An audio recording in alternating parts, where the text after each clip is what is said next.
Hello everyone. As you know, Nearpod is a great tool for students to be involved in a teacher's presentation. In this video, I will give you examples of how to use Nearpod in your classroom. First, one of the great things about Nearpod is not only can you create your own lessons, but there is an abundance of lessons that have already been created for you to use. While some require a small charge, there are a lot that are free. One of the most positive aspects of teaching is sharing resources with others. It is easy to do and can be extremely helpful. Why not take advantage of the free resources Nearpod has to offer?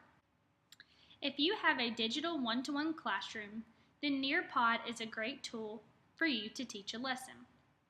It can be used to introduce a new topic to the students, or it could be used to review a topic they have already learned about.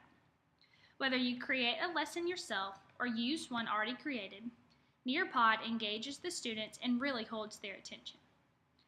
The students must enter in the Nearpod code and the teacher's lesson presentation will come up on their device. But the teacher has control of the lesson, so the students cannot go through the slides on their own. They can look at the slides on their own device rather than on the board. By focusing on their own device, I think this is helpful for some students that tend to get distracted by the things around the room.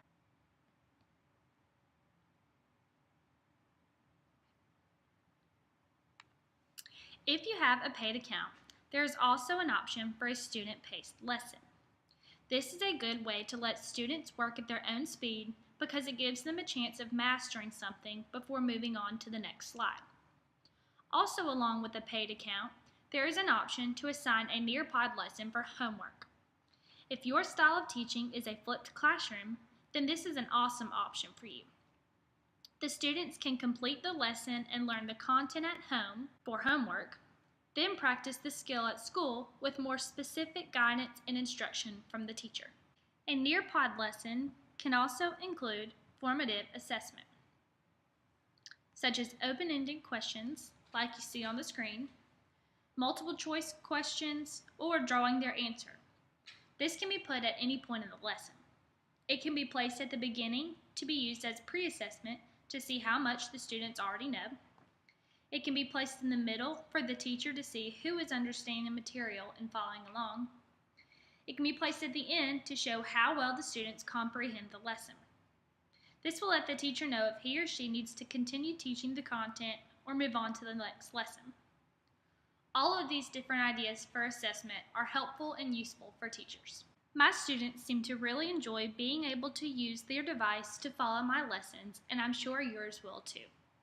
I hope this video has given you several ideas for using Nearpod in your own classroom.